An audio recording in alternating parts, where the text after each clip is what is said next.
Hi hello ನಮಸ್ತೆ welcome back to my YouTube channel. ನಾನಿವತ್ತು total 4 ಬ್ಲೌಸ್ನ ಸ್ಟಿಚ್ ಮಾಡಿದ್ದೀನಿ. ಸೊ ಇಲ್ಲಿ ನೋಡ್ತಿರ್ಬೋದು, ಬೆಳಗ್ಗೆ 5 ಗಂಟೆ 55 ನಿಮಿಷದಲ್ಲಿ ನಾನು ಕಟಿಂಗ್ ಮಾಡಿ ಸ್ಟಿಚ್ ಮಾಡೋಣ ಅಂತಲೇ ತಗೊಂಡೆ. ಆದರೆ ಏನಪ್ಪ ಅಂತ ಅಂದರೆ, ಹಾಗೆ ನೋಡ್ತಾ ಇರಿ ಹೇಳ್ತೀನಿ. ಇದು ಬಂದು ಪ್ರೀತಿ ಅನ್ನೋ ಮೆಜರ್ಮೆಂಟು ಬುಕ್ಕು ಸಹ ಮನೆಗೆ ತೊಗೊಂಡೋಗಿದ್ದೆ. ಮನೇಲಿ ಸ್ಟಿಚ್ ಮಾಡೋಣ ಸ್ವಲ್ಪ ಬೇಗ ಹೆಸರಾಗಲಿ ಅಂತ. ಆದರೆ ಏನೋ ಗೊತ್ತಿಲ್ಲ, ಸ್ವಲ್ಪ ಲೇಟಾಗಿ ಇದ್ದೆ. 6 ಗಂಟೆಗೆ 5 ನಿಮಿಷ ಇತ್ತು. ಸರಿ ಆಯಿತು ಅಂತ ಹೇಳಿ ಎಲ್ಲ ಪ್ರಿಪೇರ್ ಮಾಡಿಕೊಂಡೆ. ಒನ್ ಬೈ ಒನ್ ಕಟಿಂಗ್ ಮಾಡಿ ಸ್ಟಿಚಿಂಗ್ ಮಾಡಿಬಿಡೋಣ ಅಂಗಡಿಗೆ ಹೋಗೋದಕ್ಕೂ ಮುಂಚೆ ಅಂತ ಹೇಳಿ. ಆದರೆ ಆಗಿದ್ದೇ ಬೇರೆ. ನಾನು ರೆಡ್ ಕಲರ್ನ ಮೊದಲು ಸ್ಟಿಚ್ ಮಾಡ್ಕೊಳ್ಳೋಣ ಅಂದರೆ ನಾನು 4 ಕಟಿಂಗ್ ಮಾಡ್ಕೊಳ್ಳೋಣ ಒಟ್ಟಿಗೆ ಅಂತಲೇ ಕೂತಿದ್ದು. ಆದರೆ ಅಲ್ಲಿ ಏನಾಯ್ತಂತ ಅಂದರೆ ಕತ್ರಿನೇ ತೊಗೊಬಂದಿಲ್ಲ. ಟೇಪು ಎಲ್ಲ ತಂದಿದ್ದೀನಿ, ಕತ್ರಿ ತಂದಿಲ್ಲ. ಮನೇಲಿ ಇದ್ದಿದ್ದೊಂದು 12 ಇಂಚಿನ ಕತ್ರಿ ಇತ್ತು ನನ್ನ ಹತ್ರ. ಆಲ್ಮೋಸ್ಟ್ ಒಂದು 9-10 ಐತೆ ಕತ್ರಿ ಟೋಟಲ್ ಮಾಡಿ ತೋರಿಸಿದ್ರೆ. ಅಂದರೆ ಸ್ವಲ್ಪ ನನಗೆ ಶಾರ್ಪ್ ಇಲ್ಲ ಅಂದರೂ ಕಂಫರ್ಟ್ ಝೋನ್ ಆಗಲ್ಲ, ಹಂಗಾಗಿ ಸೈಡಿಗೆ ಹಾಕ್ಬಿಟ್ಟಿರ್ತೀನಿ. ಅದು ಇನ್ನೂ ಇರುವಾರ ಮಂಡ ಆಗೋಗಿರುತ್ತೆ, ಆ ಥರ ಆಗುತ್ತೆ ನನ್ನ ಹತ್ರ. ಸರಿ ಅಂತ ಹೇಳಿ ಸ್ಟಿಚ್ ಮಾಡೋಣ, ಇದರಲ್ಲೇ ಸ್ವಲ್ಪ ಏನೋ ರಿಸ್ಕ್ ಆದರೂ ಪರವಾಗಿಲ್ಲ ಅಂತ ಹೇಳಿ ಮಾಡಿದೆ. ಯಾಕೋ ಏನೋ ಗೊತ್ತಿಲ್ಲ, ಟರ್ನಿಂಗ್ ಪಾಯಿಂಟಲ್ಲೆಲ್ಲ ಶೇಪ್ಗಳನ್ನ ನನಗೆ ತೆಗೆಯೋದು ತುಂಬ ಅಂದರೆ ತುಂಬಾ ಕಷ್ಟ ಅನ್ನಿಸ್ತು. ಬೇಡ, ನನಗೆ ಪರ್ಫೆಕ್ಟ್ ಇದ್ದು ರೂಢಿಯಾಗಿ ಸಿಸರ್ ನಾನು ಅಂತಲ್ಲ, ಆಲ್ಮೋಸ್ಟ್ ಯಾವುದೇ ಟೈಲರ್ ಆದರೂ ಸಹ ಸಿಸರು ಮಿಷಿನು ಕರೆಕ್ಟಾಗಿತ್ತು ಅಂತ ಅಂದರೆ ಹೆಚ್ಚು ಕಡಿಮೆ ಅರ್ಧ ಟೈಲರ್ ವೃತ್ತಿನ ಕಂಟಿನ್ಯೂ ಮಾಡೋಕ್ಕೆ ಇಂಟ್ರೆಸ್ಟ್ ಬರುತ್ತೆ ಅಂತಲೇ ಹೇಳ್ಬೋದಲ್ವಾ. ನನಗೂ ಅಷ್ಟೇ ಬರಲೇ ಇಲ್ಲ. ನಮ್ಮನೆಯವ್ರನ್ನ ಹೇಳಿಸ್ದೆ ರೀ, ಎದ್ದು ತಗೊಬರ್ಬೇಕಾಗಿತ್ತು ಅಂತ. ಅವರಂದರು ಬೆಳಗ್ಗೆ ನನಗೆ ಹೀಗೆಲ್ಲ ಡೋರ್ ಸ್ವಲ್ಪ ವೆಯ್ಟ್ ಐತೆ, ನಾನು ಎತ್ತಕ್ಕಾಗಲ್ಲ, ಅದು ಸ್ವಲ್ಪ ಕಷ್ಟ ಐತೆ. ಹಂಗಾಗಿ ಅವ್ರನ್ನ ಇಳಿಸಿದೆ, ಅವ್ರು ಎದ್ದೊಳ್ಳಿಲ್ಲ. ಸರಿ ಆಯಿತು. ಇನ್ನೇನು ಚಪಾತಿ ಒತ್ತಬೇಕಿತ್ತು, ಗೋರಿಕಾಯಿ ಪಲ್ಯ ಮಾಡಬೇಕಿತ್ತು, ಇನ್ನು ಅದು ಸ್ವಲ್ಪ ಟೈಮ್ ಹಿಡಿಯುತ್ತಲ್ವ ಅಂತ ಹೇಳಿ ಸರಿ ತಿಂಡಿ ಮಾಡ್ತೀನಿ, ಆಮೇಲೆ ನೀವು ಎದ್ದಿರ್ತೀರಲ್ಲ ಆಮೇಲೆ ತೊಗೊಬಂದು ಕೊಡಿ ಅಂತ ಹೇಳಿದೆ. ಅಂತೂ ಇಂತೂ ಮಾಡ್ತಾ ತಿಂಡಿ ಮಾಡೋದು ಟೈಮೇ ಆಗೋಯ್ತು. ಮಕ್ಳಿಗೆ 8:30 ಆಯಿತು. ಅವ್ರು ಒಂದೊಂದೇ ಚಪಾತಿ ತಿಂದೊಯ್ತಾಯಿದ್ರು. ಇವ್ರು ಹಿಂಗೆ ಬಿಟ್ಟರೆ ಒಂದೊಂದೇ ತಿಂದ್ಬಿಟ್ಟು ಸ್ಕೂಲಿಗೆ ಹೋಗ್ಬಿಡ್ತಾರೆ ಅಂತೇಳಿ ನಾನೇ ತಿನ್ನಿಸ್ಕೊಂಡು ಟೈಮ್ ವೇಸ್ಟ್ ಮಾಡಿಕೊಂಡೇ ಬಿಟ್ಟೆ ಅವ್ರ ಹತ್ರ ಮಾತಾಡ್ಕೊಂಡು ಮಕ್ಳ ಹತ್ರ. ಹಂಗಾಯಿತು. ಹಂಗಾಗಿದ್ಮೇಲೆ ನಾನು ಇನ್ನೆಲ್ಲಿ ಹೊಲಿಯೋದು. ಸರಿ ಆಯಿತು, ಅಂಗಡಿಗೆ ಹೋಗಿ 4 ಪೀಸ್ನೂ ಕಟಿಂಗ್ ಮಾಡಿ ಸ್ಟಿಚಿಂಗ್ ಮಾಡಿ ತೋರಿಸೋಣ ಅಂತ ಹೇಳಿ ಫಿಕ್ಸ್ ಆಗಿ ಕಸ್ಟಮರಿಗೆ ಮೆಸೇಜ್ ಮಾಡಿದೆ. ನೀನು ಬೆಳಗ್ಗೆನೇ ಕಾಲ್ ಮಾಡೋಕ್ಕಾಗಲ್ವಲ್ಲ, ಸ್ವಲ್ಪ ಲೇಟಾಗಿ ಬಾರವಾ ಅಂತ ಹೇಳಿ. ಸರಿ ಆಯ್ತಕ್ಕ ಅಂತ ಅಂದರು. ಆಮೇಲೆ ಸರಿ ಆಯಿತು, ಸ್ಟಿಚ್ ಮಾಡ್ಕೊಳ್ಳೋಣ ಅಂತ ಹೇಳಿ ಅಂದರೆ ನಾನು ಮೆಸೇಜ್ ಮಾಡಿದ್ದನ್ನ ಅವಳು ಸ್ವಲ್ಪ ಎದ್ದೊಳೋದು ಲೇಟ್ ಅನಿಸುತ್ತೆ. ರಿಪ್ಲೈ ಮಾಡಿದ್ದು ಸ್ವಲ್ಪ ನನ್ನ ಮಕ್ಕಳು ಕಳಿಸಿದ್ಮೇಲೆ ರಿಪ್ಲೈ ಮಾಡಿದ್ಲು. ಆಮೇಲೆ ನಾನು ಕಾಲ್ ಮಾಡಿದೆ ಎದ್ದೊಳೆ ಅಂದ್ಬಿಟ್ಟು, ಹಾಗಂತ ಅಂದರು. ಸರಿ ಆಯಿತು ಅಂತ ಹೇಳಿ ಈಗ ನೋಡಿ, ಆ ಕತ್ರಿಲಿ ಮುಂದೆ ಶಾರ್ಪ್ ಇಲ್ಲ, ಹಿಂದೆ ಸ್ವಲ್ಪ ಶಾರ್ಪ್ ಇದೆ. ಸೊ ಅಭ್ಯಾಸ ಇಲ್ಲ ಅಂತ ಅಂದರೆ ಅಭ್ಯಾಸ ಅನ್ನೋದಕ್ಕಿಂತ ಇದು ಲಾಂಗ್ ಕತ್ರಿ. ನಾನು ಒಂದು 5-6 ವರ್ಷದ ಹಿಂದೆ ತೊಗೊಂಡಿರೋದು. 12 ಇಂಚಿನ ಕತ್ರಿ ಮಿಷಿನೆಲ್ಲ ತೊಗೊಂಡಿದ್ನಲ್ಲ 6-7 ವರ್ಷದ ಹಿಂದೆ, ಆಗ ತೊಗೊಂಡಿದ್ದು. ಆದರೆ ತುಂಬ ಅಂದರೆ ತುಂಬ ಬೆಸ್ಟ್ ಕತ್ರಿ ಅಂತಲೇ ಹೇಳ್ಬೋದು. ಆ ಥರ ಇತ್ತು. ಬಟ್ ನಾನು ಶಾಣೆ ಇಡಿಸಿಲ್ಲ, ಸೊ ಹಂಗೆ ಇಟ್ಬಿಟ್ಟಿದ್ದೀನಿ. ಮತ್ತು ಅದಾದಮೇಲೆ ಎಷ್ಟೋ ಕತ್ರಿ ತೊಗೊಂಡಿದ್ದೀನಿ, ಅದು ಬಾಳ್ಕೆನೇ ಬರಲಿಲ್ಲ. ನೋಡಿ 5:55 ತೊಗೊಂಡಿದ್ದು, ಹೊಲಿಲೇ ಇಲ್ಲ, ಅದಾಗಲೇ ಇಲ್ಲ. ಸರಿ ಆಯಿತು ಅಂತ ತಿಂಡಿ ಎಲ್ಲ ಮಾಡಿ ಎಲ್ಲ ನೋಡಿದರೆ, ನೀವು ಟೈಮು ಎಲ್ಲ ನೋಡಿದ್ರೆ ಶನಿವಾರ ಬೆಳಗ್ಗೆ 5 ಗಂಟೆ 55 ನಿಮಿಷ. ಸೊ ನೀವು ತೊಗೋಬೋದು. ಅದೇ ಡೇಟಲ್ಲೇ ನಾನು ಸ್ಟಿಚ್ ಮಾಡಿ ಅವ್ರಿಗೆ ವೇರ್ ಮಾಡಿಸಿರೋದನ್ನು ಸಹ ತೋರಿಸ್ತೀನಿ. ನಾನು ಇದರಲ್ಲಿ ಒಂದು ಬ್ಲೌಸ್ನ ಅರ್ಧ ಗಂಟೆಲೇ ಸ್ಟಿಚ್ ಮಾಡಿದ್ದೀನಿ. ಯಾವುದು ಅಂದರೆ ಎಲ್ಲನೂ ಸ್ಟಿಚ್ ಮಾಡಿರ್ತೀನಿ, ಬಟ್ ನೀವು ಕಂಡುಹಿಡಿಬೇಕಷ್ಟೆ. ನೋಡಿ, ಇದನ್ನು ಸಿಂಪಲಾಗಿ ಹೊಲ್ದಿದ್ದೀನಿ. ಒಂಥರ ಡೈಮಂಡ್ ಶೇಪು, ಟ್ಯಾಗು ಮತ್ತು ಫ್ರಂಟಲ್ಲಿ ವಿ ಶೇಪು. ಚೆನ್ನಾಗಿದೆಯಾ? ಇನ್ನು ಇದು ಸಿಂಪಲ್ ಸ್ಯಾರಿ. ಸೊ ನಾನು ಅಂಗಡೀಲಿ ಇನ್ನೂ ಸ್ವಲ್ಪ ಜೋಡಿಸೋದೈತೆ. ನಾನು ಅಂಗಡಿನೂ ಸಹ ವೀಡಿಯೋ ಮಾಡಿಲ್ಲ, ಎಲ್ಲ ಜೋಡಿಸ್ಬಿಟ್ಟೆ ಮಾಡೋಣ ಅಂತೇಳಿ. ಅಲ್ಲೇನು ಒಂದು ಬಟ್ಟೆ ಮಿಸ್ ಆದರೂ ಗೋವಿಂದ. ಅದಕ್ಕೆ ನೋಡಿ, ಇದು ಸಿಂಪಲ್ ಸ್ಯಾರಿ. ಸೊ ಈ ಥರ ಸಿಂಪಲ್ಲಾಗಿ ಸ್ಟಿಚ್ನ ಮಾಡಿದೆ. ಇದು ನೋಡಿದ್ರೆ ಮಸ್ತಿತ್ತು. ಅಂದರೆ ಫುಲ್ ಸ್ಲೀವಿಗೆ ಸ್ಲೀವ್ ಅಲ್ಲ, ಹೊಸನಿ ನಾನು ಸ್ವಲ್ಪ ಕಟ್ ವರ್ಕ್ ಶೇಪಲ್ಲಿ ಹೊಲ್ಕೊಂಡಿದ್ನಲ್ಲ, ಅದಕ್ಕೆ ಸಿಮಿಲರ್ ಇರಲಿ ಅಂತ ಹೇಳಿ ಅದೇ ಡಿಸೈನ್ನ ನಾನು ಸ್ವಲ್ಪ ಬಳಸಿದೆ. ಕಸ್ಟಮರಿಗೆ ಇವಳಿಗಂತೂ ತುಂಬ ಅಂದರೆ ತುಂಬ ಇಷ್ಟ ಆಯಿತು. ತುಂಬ ಅಂದರೆ ನನಗೆ ಆಲ್ಮೋಸ್ಟು 90% ಜನ ನನಗೆ ಡಿಸೈನ್ನ ಹೇಳೋದೇ ಇಲ್ಲ. ಆ ಸೀರೆಗೆ ಏನು ಸೆಟ್ ಆಗುತ್ತಕ್ಕ ನೀವೇ ಸ್ಟಿಚ್ ಮಾಡಿ, ನಿಮಗೆ ಹೆಂಗೆ ಅನಿಸುತ್ತೆ ಹಾಗೆ ಸ್ಟಿಚ್ ಮಾಡಿ, ಅದೇ ಥರನೇ ಹೇಳ್ತಾರೆ. ಅದು ಅಲ್ಲದೆ ನನಗೆ ಒಂದು ಏಜಿನ ಮಕ್ಳುಗಳು ಜಾಸ್ತಿ ಕಸ್ಟಮರು. ಸೊ ಹಾಗಾಗಿ ಕಾಲೇಜ್ ಮಕ್ಕಳಾಗಿರಲಿ, ಆಗ ಮದುವೆ ಆಗಿರೋರಾಗಿರಲಿ, ಆ ಥರ ಇರ್ತಾರೆ. ಹಾಗಾಗಿ ಮದುವೆ ಬಟ್ಟೆ ಹೊಲಿಸೋದ್ರು ಅಷ್ಟೇ, ನಾನು ಸೆಲೆಕ್ಟ್ ಮಾಡಿದ ಡಿಸೈನೇ ಅವರು ಸೆಲೆಕ್ಟ್ ಮಾಡ್ತಾರೆ. ಇದನ್ನು ನಾನು 1/2 ಅವರಲ್ಲಿ ಸ್ಟಿಚ್ ಮಾಡಿದ್ದೀನಿ. ಅಂದರೆ ನೀವು ನಂಬೋದಲ್ಲ, ಟೈಮರ್ನೂ ಸಹ ತೋರಿಸಿ ನಾನು ಸ್ಟಿಚ್ ಮಾಡಿದ್ದೀನಿ. ಓಕೆನಾ? ಅಂದರೆ ಟೈಮರು ಇಟ್ಟಿದ್ದೀನಿ ಮತ್ತು ಟೈಮನ್ನು ತೋರಿಸಿದ್ದೀನಿ. ಎಲ್ಲೂ ರಿಂಕಲ್ ಬಂದಿಲ್ಲ, ಕಟ್ಟಿಂಗು ಎಲ್ಲೂ ರಾಂಗ್ ಆಗಿಲ್ಲ. ಸೊ ನೀವು ಪೂರ್ತಿ ವಿಡಿಯೋನ ನೋಡಿ, ಓಕೆನಾ. ಪೂರ್ತಿ ವಿಡಿಯೋ ನೋಡಿದರೆ ನಿಮಗೂ ಒಂದು ಕ್ಲಾರಿಟಿ ಸಿಗುತ್ತೆ. ಓ ಹೌದಲ್ವಾ, ಆ ಟ್ಯಾಗ್ ಆಗಿರಲಿ, ಲೇಸ್ ಆಗಿರಲಿ, ಸ್ಲೀವ್ ಹತ್ರ ಒಂದೆರಡು ಫಿಲ್ಟ್ ಆಗಿರಲಿ, ಪ್ರತಿಯೊಂದು ಸಹ ಹಾಫ್ ಆನ್ ಅವರ್, ಅರ್ಧ ಗಂಟೆ 29 ನಿಮಿಷದಲ್ಲಿ ಈ ಬ್ಲೌಸ್ನ ನಾನು ಫಿನಿಷ್ ಮಾಡಿದ್ದೀನಿ, ಓಕೆ. ಹಾಗಾಗಿ ಈ ವಿಡಿಯೋನ ನೀವು ನೋಡಲೇಬೇಕು, ಯಾವುದೇ ಕಾರಣಕ್ಕೂ ಮಿಸ್ ಮಾಡಬೇಡಿ. ಫುಲ್ ವಿಡಿಯೋನ ನೋಡಿ. ನಿಮಗೆಲ್ಲ ಇಷ್ಟ ಆದರೆ ಪ್ಲೀಸ್ ಒಂದು ಲೈಕ್ ಮುಖಾಂತರ ನಮಗೆ ಸಪೋರ್ಟ್ ಮಾಡಿ. ಇಷ್ಟ ಆಗಿಲ್ಲ ಅಂದರೂ ಲೈಕ್ ಮುಖಾಂತರನಾದ್ರು ನಮ್ಮನ್ನ ರಿಸಲ್ಟ್ ಮಾಡಿ, ಓಕೆನಾ. ಒಟ್ಟು ಕಮೆಂಟಲ್ಲಿ ತಿಳಿಸಿ, ಚೆನ್ನಾಗಿದೆ ಇಲ್ಲ ಅಂತ ಹೇಳಿ. ತುಂಬ ಕಮೆಂಟಿಗೆ ನಾನು ರಿಪ್ಲೈ ಮಾಡಿಲ್ಲ, ಆದರೆ ಖಂಡಿತ ಮಾಡ್ತೀನಿ. 10 ಗಂಟೆ 40 ನಿಮಿಷದಲ್ಲಿ ನಾನು ಸ್ಟಾರ್ಟ್ ಮಾಡ್ತಿದ್ದೀನಿ, ನೋಡ್ಬೋದು. ನೋಡಿ, ನಾನು ಇದರಲ್ಲಿ ಟೈಮರು ಸಹ ತೋರಿಸ್ತಾ ಇದ್ದೀನಿ. ಶನಿವಾರ ಜುಲೈ 18ನೇ ತಾರೀಕು 10 ಗಂಟೆ 40 ನಿಮಿಷ. ಅಂದರೆ ನಾನು ಶನಿವಾರ ಬೆಳಗ್ಗೆ, ನಾನು ಪೂರ್ತಿ ವಿಡಿಯೋ ಸ್ಟಾರ್ಟಿಂಗಿಂದ ನೋಡಿದರೆ ನಿಮ್ಗೆ ಅರ್ಥ ಆಗಿರುತ್ತೆ. ಬೆಳಗ್ಗೆ 6 ಗಂಟೆಲಿ ನಾನು ತೊಗೊಂಡಿದ್ದೀನಿ. ಅದು ತೊಗೊಂಡಿದ್ದಕ್ಕೆ ಸೀಸರ್ ತೊಗೊಂಡೋಗದೇ ಇರೋ ಕಾರಣ ಕತ್ರಿನ ನಾನು ಸ್ಟಿಚ್ ಮಾಡಿಲ್ಲ. ಈಗ ನಾನು ಟೈಮರ್ನ ಆನ್ ಮಾಡಿ ಸೈಡಿಗೆ ಇಟ್ಟಿದ್ದೀನಿ. ಸೊ ನೀವು ನೋಡ್ಬೋದು ನಾನು 1 ಬೈ 1 ಯಾವ ರೀತಿ ಸ್ಟಿಚ್ ಮಾಡ್ತೀನಿ ಅಂತ ನಿಮಗೆ ಹೇಳ್ತಾ ಹೋಗ್ತೀನಿ. ಸಾಧ್ಯ ಆದರೆ ಇದನ್ನು ನೀವು ಫಾಲೋ ಮಾಡಿ ಎಷ್ಟು ಬೇಗ ಸ್ಟಿಚ್ ಆಗುತ್ತೆ ಅನ್ನೋದನ್ನ ನೀವೇ ನೋಡಿ, ಓಕೆನಾ. ನಾನಿವಾಗ ಕ್ರಾಸ್ ಬಟ್ಟಿನ ತೊಗೊಂಡಿದ್ದೀನಿ. ನಾನು ಕ್ರಾಸ್ ಬಟ್ಟಿನ ಕಟಿಂಗ್ ಮಾಡ್ಕೊಳ್ಳಲ್ಲ. ಯಾವ ಥರ ಮಾಡ್ತೀನಂತ ಅಂದರೆ, ಕ್ರಾಸ್ ಬಟ್ಟಿಗೆ ಕಂಪಲ್ಸರಿ 3 ಪೀಸ್ನ ಯೂಸ್ ಮಾಡ್ತೀವಲ್ವಾ. ಬಾಡಿ ಪೀಸ್ ಅಂದರೆ ಬಟ್ಟೆ ಪೀಸ್ ಏನಿದೆ ಅದು ಒಂದು ಸಿಂಗಲ್ ಪೀಸು, ಇನ್ಸೈಡಿಗೆ ಲೈನಿಂಗ್ ಪೀಸ್ ಡಬಲ್ ಪೀಸು. ನಾನು ಯೂಸ್ ಮಾಡೋದು ಹಾಗೇನೆ. ಈ ರೀತಿ ಹೊಲ್ಕೊತೀನಿ, ಹಿಂದೆ ಬಿಡ್ತೀನಿ, ಓಕೆನಾ. 1 ಬೈ 1 ಇವಾಗ ನಾನು ಬ್ಯಾಕ್ ಪಾರ್ಟ್ನ ತೊಗೋತಾ ಇದ್ದೀನಿ. 1 ಬೈ 1 ನಾನು ಈ ರೀತಿ ಸ್ಟಿಚ್ ಮಾಡ್ತಾ ಹಂಗೆ ಉದ್ದಕ್ಕೆ ಬಿಡ್ತೀನಿ. ಮೊದಲು ಕ್ರಾಸ್ ಬಟ್ಟೆ, ನಂತರ ಬ್ಯಾಕ್ ಬಟ್ಟೆ ತೊಗೊಂಡಿದ್ದೀನಿ. ಅದನ್ನು ನಾನು ಬ್ಯಾಕೇ ತೊಗೋಬೇಕು, ಇಲ್ಲ ಕ್ರಾಸ್ ಬಟ್ಟೆನೇ ತೊಗೋಬೇಕು ಅಂತ ಏನಿಲ್ಲ. ಏನು ನಾನು ತೊಗೊಂಡಿರ್ತೀನಲ್ವ ಮಿಷಿನ್ ಮೇಲೆ, 1 ಬೈ 1 ಇರೋದು, ಒಂದು ಬ್ಯಾಕು, 2 ಫ್ರಂಟು, 2 ಕ್ರಾಸು, 2 ಸ್ಲೀವು ಇರೋದು ಟೈಲರಿಂಗಲ್ಲಿ ಇಷ್ಟೇ ಪಾರ್ಟ್ಸು. ಸೊ ಅಷ್ಟನ್ನು ನಾನು 1 ಬೈ 1 ರನ್ನಿಂಗಲ್ಲಿ ಬಿಡ್ತಾ ಹೋಗ್ತೀನಿ. ಸೊ ನೀವು ನೋಡ್ಬೋದು ಇಲ್ಲಿ ಸ್ವಲ್ಪ ಜಾಸ್ತಿ ಡಿಸ್ಟರ್ಬೆನ್ಸ್. ಅಂದರೆ ನಾನು ಹೇಳಿದ್ನಲ್ವ, ನಮ್ಮ ಪಕ್ಕ ಅಂಗಡಿ ಒಂದು ತರಕಾರಿ ಅಂಗಡಿ ಇದೆ ಮತ್ತು ಸೈಕಲ್ ಶಾಪ್ ಇದೆ. ಸೊ ಅಲ್ಲಿಗೆ ಜೆಂಟ್ಸ್ ಅಂದರೆ ಗಂಡಸರುಗಳು ಜಾಸ್ತಿ ಬರ್ತಿರ್ತಾರೆ, ಹಂಗಾಗಿ ಜಾಸ್ತಿ ಮಾತಿರುತ್ತೆ. ಹಾಗಾಗಿ ಸ್ವಲ್ಪ ಸ್ವಲ್ಪ ವಾಲ್ಯೂಮ್ ನಾನೇ ಓನ್ ವಾಯ್ಸೇ ಕೊಡಬೇಕು. ಇಲ್ಲ ಮಿಷಿನ್ ಸೌಂಡ ನಾನು ಕೊಡಬೇಕಂತ ಏನಾರು ಅಂದ್ಕೊಂಡ್ರೆ ನಾನು ಮನೇಲಿ ಕೊಡಬೇಕಾಗತ್ತೆ, ಶಾಪಲ್ಲಿ ಕೊಡೋಕ್ಕಾಗಲ್ಲ.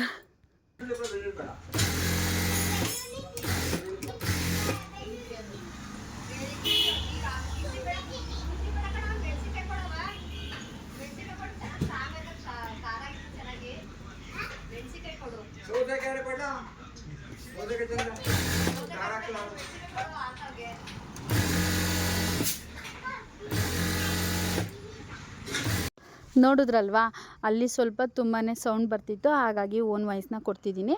ಈಗ ನಾನು ಲೈನಿಂಗ್ ಬಟ್ಟೆನ ತೊಗೊಂಡಿದ್ನಲ್ವ ಸ್ಲೀವಿಗೆ ಅಂತ ಹೇಳಿ ಸಪ್ರೇಟಾಗಿ ಆ ಬಟ್ಟೆಗೆ ಜೈಂಟ್ ಕೊಟ್ಕೊತಿದ್ದೀನಿ. ಸ್ಲೀವ್ನೂ ಸಹ ನಾನು ಟೇಬಲ್ ಮೇಲೆ ಕಟಿಂಗ್ ಮಾಡ್ಕೊಳ್ಳಲ್ಲ. ನಾನು ಫುಲ್ ಕಟಿಂಗ್ ಮೆಥಡ್ ಇದಾಗಿರುತ್ತೆ.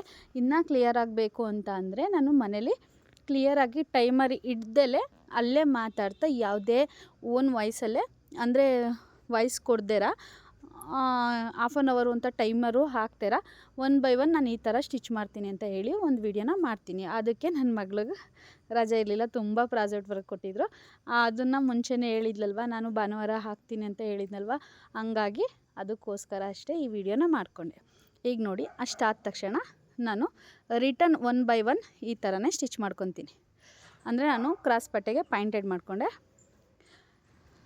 ನನ್ನ ಮಿಷನ್ಗೆ ಟ್ರಿಮ್ಮರ್ ಕಟ್ಟಿದ್ದೀನಿ. ನಾನು ಕತ್ರಿನ ಪದೇ ಪದೇ ಯೂಸ್ ಮಾಡಲ್ಲ.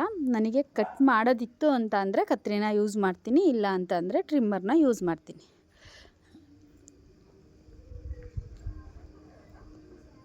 ಕ್ರಾಸ್ ಪಟ್ಟಿ 2 ಆಯಿತು, ಬ್ಯಾಕ್ 1 ಆಯಿತು, ಫ್ರಂಟ್ 2 ಬೇಕು, ಸ್ಲೀವ್ 2 ಬೇಕಷ್ಟೆ, ಓಕೆನಾ. ಈಗ ಚಿಕ್ಕದಾಗಿ ನ್ಯಾಚ್ ಹೊಡ್ಕೊಳ್ಳೋಣ. ನ್ಯಾಚ್ ಹೊಡೆದು ಟಾಪ್ ಸೈಡಿಂದ ನಾನು ಕಿನ್ನರಿನ ಹಾಕ್ತಾಯಿದ್ದೀನಿ.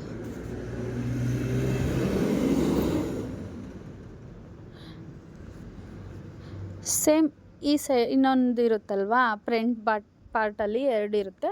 ಈಗ ನಾನು ಲೆಫ್ಟ್ ಸೈಡಿಂದ ಹಾಕಿದ್ದೀನಿ. ಇವಾಗ ರೈಟ್ ಸೈಡಿಂದು ವೇಸ್ಟ್ ಏನಿರುತ್ತೆ ಅದನ್ನು ಕಟ್ ಮಾಡಿ ನ್ಯಾಚ್ ಹೊಡ್ಕೊಂಡು ಅದನ್ನು ಪಲ್ಟಾಯಿಸಿ ಕಿನ್ನರಿನ ಹಾಕ್ಕೊಳ್ಳೋಣ.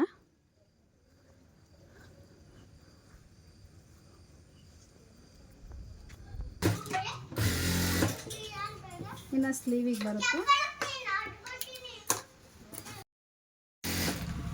ಬ್ಲೌಸ್ನ ಕಡೆ ಕಿತ್ಕೊಳ್ಳಿ. ಉಲ್ಟಾ ಮಾಡಿ ಟಾಪ್ ಸೈಡಿಂದ ಕಿನ್ನರಿ ಹಾಕ್ಕೊಳ್ಳೋಣ. ಹಾಕ್ಕೊಂಡು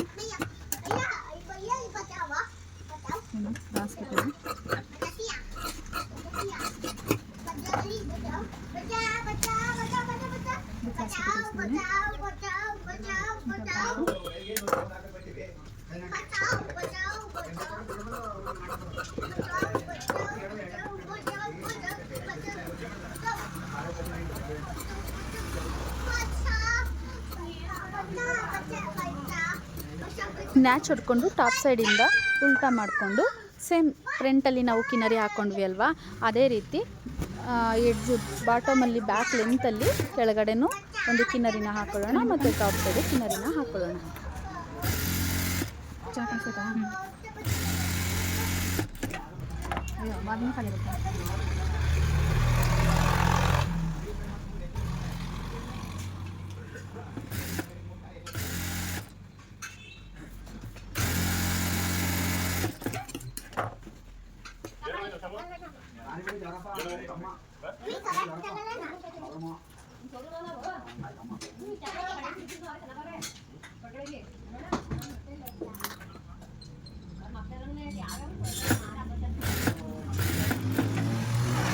ಯಾಕೋ ಗೊತ್ತಿಲ್ಲ, ಸ್ವಲ್ಪ ಥ್ರೆಡ್ ಆಗ ಕಟ್ ಆಗ್ತಲೇ ಇತ್ತು. ಬಾಬಿನ್ ಥ್ರೆಡ್ಡು ಒಂದು 2 ಸರಿ ಕಟ್ಟಾಯಿತು, ಟಾಪ್ ಸೈಡು ಒಂದು ಸರಿ 2 ಸರಿ ಕಟ್ಟಾಯಿತು. ಸೊ ನಾನು ಸ್ಟಿಚ್ ಮಾಡಬೇಕಿದ್ರೆ ಯಾವಾಗಲೂ ಅಷ್ಟೊಂದು ಕಟ್ ಆಗ್ತಿರ್ಲಿಲ್ಲ, ಏನೋ ಗೊತ್ತಿಲ್ಲ. ಈಗ ಒಂದು ಸ್ವಲ್ಪನೇ ಥ್ರೆಡ್ ಕಟ್ಟಾಯಿತು. ಆ ಮೂಲೆ ಶೇಪಿಗೆ ನಾವು ಥ್ರೆಡ್ನ ಹಾಕ್ಕೊಂಡು ಕೊಕ್ಕೆನ ಎಳ್ಕೊಬೋದಿತ್ತು. ನಾನು ಅದನ್ನು ಮರ್ತೇ ಹೋಯಿತು. ಹಾಗಾಗಿ ನಾನು ಟ್ರಿಮ್ಮರಲ್ಲಿ ಆ ಮೂತಿಗೆ ಚುಚ್ಚಿ ಹೊರಗಡೆ ತಗೊಂಡು ಅದ್ರ ಮೇಲೆ ಕಿನ್ನರಿನ ಹಾಕ್ಕೊಂಡೆ. ಫೈನಲ್ಲಾಗಿ ಇದಾಗಿತ್ತು ಅದ್ರ ಶೇಪು. ಇವಾಗ ಔಟ್ಸೈಡ್ ಯಾವುದೇ ಲೂಸ್ ಬರ್ದಿರ ವೇಸ್ಟ್ ಬಟ್ಟೆನೂ ಆ ಕಡೆಗೆ ಜರುಗಿಸಿ ಕೈಯಲ್ಲಿ ನೋಡಿ, ನಾನು ಕೈಲಿ ಎಳ್ಕೊತಿದ್ದೀನಿ, ನಿಮಗೆ ಕಾಣಿಸ್ತಿರ್ಬೋದು. ಆ ರೀತಿ ಎಳ್ಕೊಂಡು ಈಗ ಬಟ್ಟೆನ ಉಲ್ಟಾ ಮಾಡಿ ಏನು ವೇಸ್ಟ್ ಇರುತ್ತಲ್ವ ಅದನ್ನು ನಾವು ಟ್ರಿಮ್ ಮಾಡಿಬಿಡೋಣ.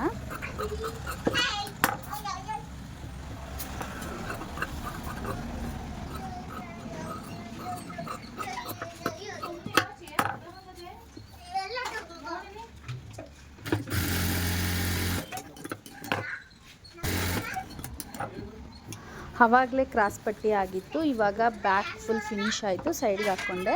ಇನ್ನಿವಾಗ ಫ್ರಂಟ್ ಎರಡಿತ್ತಲ್ಲ ಆ ಪೀಸು, ಇದಕ್ಕೆ ನಾನು ಸುತ್ತ ಡಮ್ಮಿ ಸ್ಟಿಚ್ನ ಹಾಕ್ಕೊಂಡು 4 ಡಾಟ್ಸು ಸಹ ಇದ್ದು ಸೈಡಿಗೆ ಹಾಕ್ಕೊಳ್ಳೋಣ. ಇದನ್ನು ನಾನು ರೆಗ್ಯುಲರಾಗಿ 4 ಡಾಟ್ಸ್ನ ಹಿಡಿಯೋಲ್ಲ, 3 ಡಾಟ್ಸ್ ಅಷ್ಟೇ ಹಿಡಿಯೋದು. ನೀವೇನಾದ್ರು 4 ಡಾಟ್ಸ್ ಇಟ್ಟರೆ ಅಂತ ಹೇಳಿದಷ್ಟು ಮೆನ್ಷನ್ ಮಾಡಿದೆ. ನಾನು 3 ಡಾಟ್ಸ್ ಅಷ್ಟೇ ಹಿಡಿಯೋದು, 4 ಡಾಟ್ಸ್ ಹಿಡಿಯಲ್ಲ. ಓಕೆನಾ? ಇದರಲ್ಲೂ ವೇಸ್ಟ್ ಕಚ್ಚಾ ಎಲ್ಲ ಕಟ್ ಮಾಡಿ ತಕ್ಕೊಬಿಡೋಣ. ಆವಾಗ ಫುಲ್ಲು ಫಿನಿಶಿಗಾಗಿ ಕಾಣಿಸುತ್ತೆ ನೋಡಿ. ನಾನು ಇದನ್ನು ಯಾವುದೇ ಒಂದು ಮೆಜರ್ಮೆಂಟು ದಪ್ಪ ಸಣ್ಣ ಏನೂ ನೋಡಲ್ಲ. ಅದೊಂದು ಈಸಿ ಮೆಥಡ್ ಕಲ್ತ್ಬಿಟ್ಟಿದ್ದೀನೇನೋ ಗೊತ್ತಿಲ್ಲ. ಎಷ್ಟಿಂದ ಎಷ್ಟು ಅಂತ ಎಲ್ಲ ಹಿಡಿಯೋದೇ ಇಲ್ಲ ನಾನು ಟೇಪ್ನ. 4 ಡಾಟ್ನ ನಾನು ಇದೇ ಥರನೇ 1 by 1 ಆ ಕಡೆಯಿಂದ ಕಟ್ ಮಾಡಿ ಈ ಕಡೆ ತಗೋ, ಈ ಕಡೆಯಿಂದ ಕಟ್ ಮಾಡಿ ಆ ಕಡೆ ತಗೋ. ಈ ಮೆಥಡ್ ಅಂತೂ ತುಂಬ ಈಸಿ ಮಾಡ್ಕೊಬಿಟ್ಟಿದ್ದೀನಿ. ಏನೋ ಗೊತ್ತಿಲ್ಲ, ಎಷ್ಟು ಹಿಡಿಬೇಕು ಏನು ಹಿಡಿಬೇಕು ಅಂತ ಎಲ್ಲ ನೋಡೋದು ಇಲ್ಲ ನಾನು.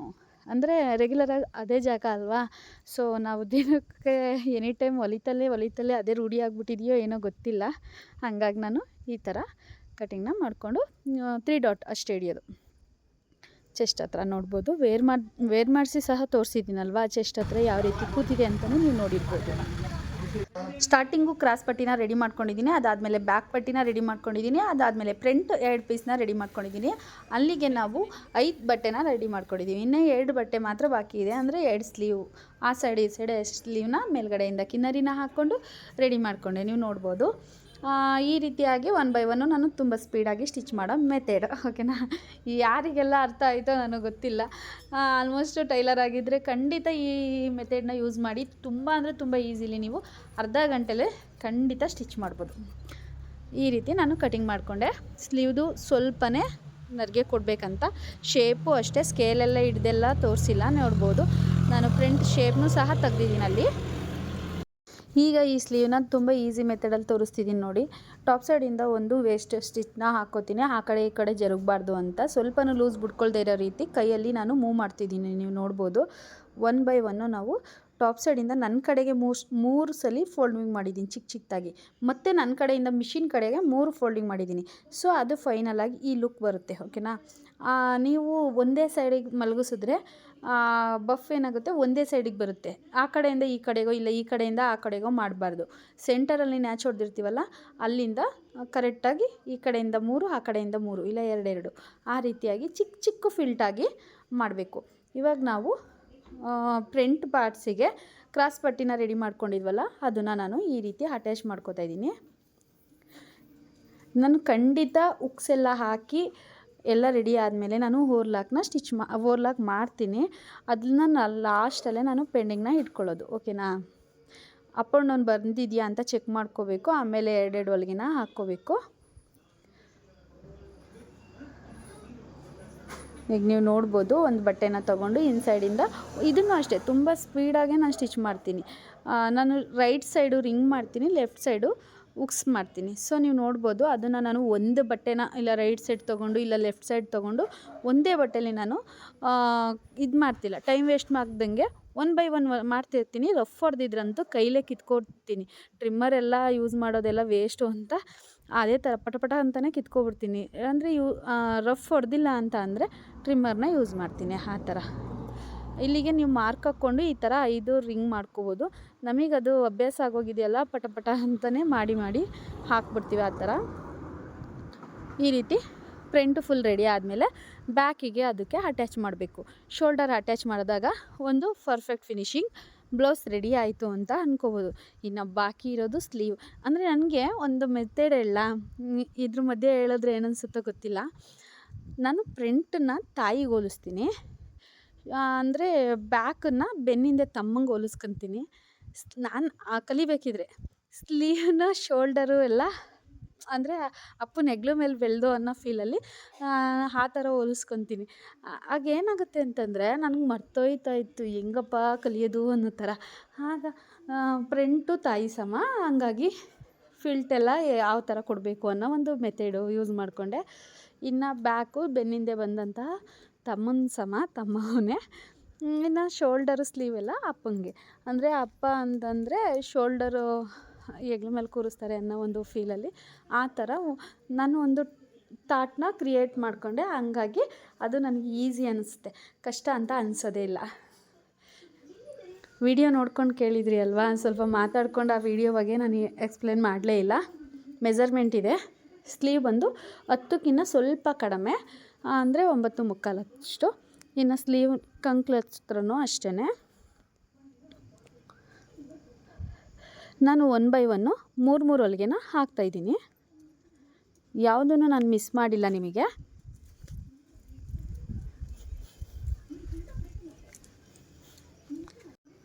ಮೂರು ಹೊಲಿಗೆ ಹಾಕಿ 4ನೇ ಹೊಲಿಗೆನ ಸ್ವಲ್ಪ ದೂರ ಹಾಕಿ ವೇಸ್ಟೇಜ್ನ ನಾನು ಕಟಿಂಗ್ ಮಾಡಿ ಹಾಕ್ತೀನಿ. ಇನ್ನು ಟೈಮ್ ತುಂಬ ಇತ್ತಲ್ಲ ಅಂತ ಹೇಳಿ ಅರ್ಧ ಗಂಟೆ ಅಷ್ಟರೊಳಗೆ ನಾನು ಒಂದು ಲೈನಿಂಗ್ ಬ್ಲೌಸ್ ಅಷ್ಟೇ ತೋರಿಸ್ಬೇಕಿತ್ತು. ಬಟ್ ಟೈಮ್ ಇತ್ತು ಅಂತ ಹೇಳಿ ನಾನು ಕಟ್ಟ ದಾರ ವಿತ್ ಲೇಸು 2 ಅಟ್ಯಾಚ್ ಮಾಡಿದ್ದೀನಿ. ಯಾರಿಗೆಲ್ಲ ಈ ವಿಡಿಯೋ ಇಷ್ಟ ಆಯಿತು ಪ್ಲೀಸ್ ಒಂದು ಲೈಕು, ಒಂದು ಕಮೆಂಟು, ಅದ್ರ ಮೂಲಕ ಜೊತೆಗೆ ಸಬ್ಸ್ಕ್ರೈಬ್ ಮಾಡ್ಕೊಳ್ಳಿ. ಹೊಸ್ದಾಗಿ ಯಾರಾದ್ರು ಸಬ್ಸ್ಕ್ರೈಬ್ ಮಾಡ್ದಲೇ ನೋಡಿದರೆ ನೋಡಿ, ನಾನು ಹೊಲ್ದಾದ್ಮೇಲೆ ನಿಜ 27 ಇಂಚು ಸೊಂಟ ಬೇಕಿತ್ತು ನನಗೆ. ಒಂದು ಡ್ರಾಪ್ ಹೆಚ್ಚು ಕಮ್ಮಿ ಇಲ್ಲ. ಫುಲ್ ಖುಷಿ, ಅರೇ ಎಷ್ಟು ಚೆನ್ನಾಗಿ ಬಂದಿದೆಯಲ್ವಾ ಅಂತ. ಹೌದಲ್ವಾ, ನಮಗಾದರೂ ಅಷ್ಟೇ ನಿಮಗಾದರೂ ಅಷ್ಟೇ. ಅವರು ಕೊಟ್ಟಿದ್ದ ದುಡ್ಡು ಖಂಡಿತ ದುಡ್ಡಿಗಾಗೆ ದುಡಿಯೋದು, ಅದು ಸೆಕೆಂಡ್ರಿ. ನಾನು ಕೊಟ್ಟಿದ್ದ ದುಡ್ಡು ನನ್ನ ಹತ್ರ ಇರೋಲ್ಲ, ಆ ಥರ ಎಲ್ಲ ಏನು ಬಿಲ್ಡಪ್ ಕೊಡೋಲ್ಲ. ಆದರೆ ನಾನು ಹೊಲಿಯೋ ಬಟ್ಟೆ ನನಗೆ ಖುಷಿ ಕೊಟ್ಟರೆ ಅದೊಂಥರ ಖುಷಿ. ಹೆಂಗೆ ಅಂತಂದರೆ ಸೊಂಟದ ಫಿನಿಶಿಂಗು ಲಾಸ್ಟಲ್ಲಿ ಮಿಷಿನ್ಗೆ ಹಿಡಿದು ನೋಡಿದಾಗ 27 ಇತ್ತಲ್ವ. ಸೊ ಒಂದು ಡ್ರಾಪ್ ಹೆಚ್ಚು ಇಲ್ಲ ಕಡಿಮೆನೂ ಇಲ್ಲ. ಅಂದರೆ ಈ ಬ್ಲೌಸ್ ಅವಳು ಕರೆಕ್ಟಾಗಿ ಆಗೇ ಆಗುತ್ತೆ ಅನ್ನೋದು ನಮ್ಮ ಮೈಂಡಿಗೆ ಆಗಲೇ ಬಂದುಬಿಟ್ಟಿರುತ್ತೆ. ಹಂಗೆ ಅನ್ನಿಸ್ತು ನನಗೆ ಒಂದು ಸೆಕೆಂಡು. ಅವಳಿಗೆ ವೇರ್ ಮಾಡಿಸೋ ಸಹ ತೋರಿಸಿದ್ದೀನಿ. ಈ 4 ಬ್ಲೌಸ್ನು ನಾನು ಸ್ಟಿಚ್ ಮಾಡಿ ಕೊಟ್ಟಿರೋದು ಅವತ್ತೇ, ಅಂದರೆ ಶನಿವಾರನೇ 4 ಬ್ಲೌಸು ಕೊಟ್ಟಿರೋದು. ನಾನು ವೇರ್ ಮಾಡಿಸಿ ವಿಡಿಯೋ ಮಾಡಿದಾಗಲೂ ಒಂದು ಟೈಮರ್ ತೋರಿಸಿದ್ರೆ ಆಗ್ತಿತ್ತೇನೋ, ಪಕ್ಕ 100% ಅವತ್ತೇ ಕೊಟ್ಟಿರೋದು. ಓಕೆನಾ? ಅದು ಅಲ್ದೇ ಈ ವಿಡಿಯೋ ಮಾಡೋ ಸಲುವಾಗಿ ಅವ್ರು ಬೇಕಾಗಿತ್ತಲ್ವ, ಹಂಗಾಗಿ ಮೊದಲಿಗೆ ನಾನು ಬೇರೆ ಬ್ಲೌಸ್ನ ಸ್ಟಿಚ್ ಮಾಡಿದ ಮೇಲೇ ಈ ಬ್ಲೌಸ್ನ ಪೆಂಡಿಂಗ್ ಇಟ್ಕೊಂಡಿರೋದು.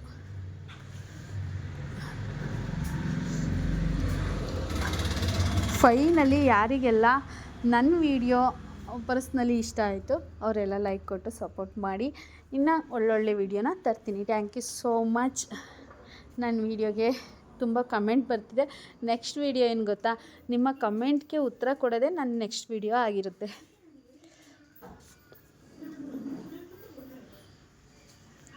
ರೆಡಿ ಟ್ಯಾಗ್ ಯಾಕೆ ಹಾಕ್ತೆ ಅಂದರೆ ಅದು ಸ್ವಲ್ಪ ಬಟ್ಟೆ ರಫ್ ಇತ್ತು, ಸೊ ನೂಲು ಬಿಟ್ಕೊತಿತ್ತು, ಹಂಗಾಗಿ ನಾನು ಬೇಡ ಅಂಥೇಳಿ ರೆಡಿ ಟ್ಯಾಗ್ನ ಹಾಕ್ತೆ ಅಷ್ಟೆ. ಫೈನಲಿ ಈ ರೀತಿ ಬ್ಲೌಸ್ ಫಿನಿಶಿಂಗ್ ಬಂತು, ನೋಡಿದ್ರಾ? ಟೈಮರು ಸಹ ನೋಡ್ಬೋದು. ಇವಾಗ ನಾನು ಸ್ಟಾರ್ಟ್ ಮಾಡಿದ್ದು 10 ಗಂಟೆ 40 ನಿಮಿಷದಲ್ಲಿ, ಇವಾಗ 11 ಗಂಟೆ 9 ನಿಮಿಷ, ಅಂದರೆ 1 ನಿಮಿಷ ಮುಂಚೆ, ಆ 1 ನಿಮಿಷನೂ ಆಗುತ್ತೆ. ಟೈಮರು ಸಹ ಇದೆ. 11 ಗಂಟೆ 9 ನಿಮಿಷದಲ್ಲಿ ಫುಲ್ ಬ್ಲೌಸ್ ಫಿನಿಶ್ ಆಯಿತು. Thank you so much. ಯಾರಿಗೆಲ್ಲ ಈ ಬ್ಲೌಸ್ ಕಟ್ಟಿಂಗು ಮತ್ತು ಸ್ಟಿಚಿಂಗು ಫುಲ್ ವಿಡಿಯೋ ಇಷ್ಟ ಆಗಿದರೆ ಪ್ಲೀಸ್ ಒಂದು ಲೈಕ್ ಕೊಟ್ಟು ಸಪೋರ್ಟ್ ಮಾಡಿ. ಸಬ್ಸ್ಕ್ರೈಬ್ ಆಗಿಲ್ಲ ಅಂದರೆ ಸಬ್ಸ್ಕ್ರೈಬ್ ಆಗಿ. ನೋಡಿ ಮೇಲುಗಡೆ ಸ್ಲೀವ್ ಹತ್ರ ಹಿಡ್ದಿರೋ ಹೆಡ್ ಫಿಲ್ಟು ಎಷ್ಟು ಲೈಟ್ ಆಗಿದೆ ಅಂತ. ಫ್ರಂಟಲ್ಲೂ ನೀವು ನೋಡ್ಬೋದು ಬ್ರಾಡ್ ಇದೆ, ಬಟ್ ಅಷ್ಟು ಪ್ರಾಬ್ಲಮ್ಮೇ ಇಲ್ಲ, ಅಷ್ಟು ಚೆಂದ ಕಾಣಿಸ್ತಿತ್ತು. ಅವಳಿಗೂ ಅಷ್ಟೇ, ಅಕ್ಕ ನಾನೇನು ಡಿಸೈನ್ ಹೇಳ್ತೀನೋ ಬಿಡಿ ಎಲ್ಲ ಸೂಪರ್ ಅಂದು.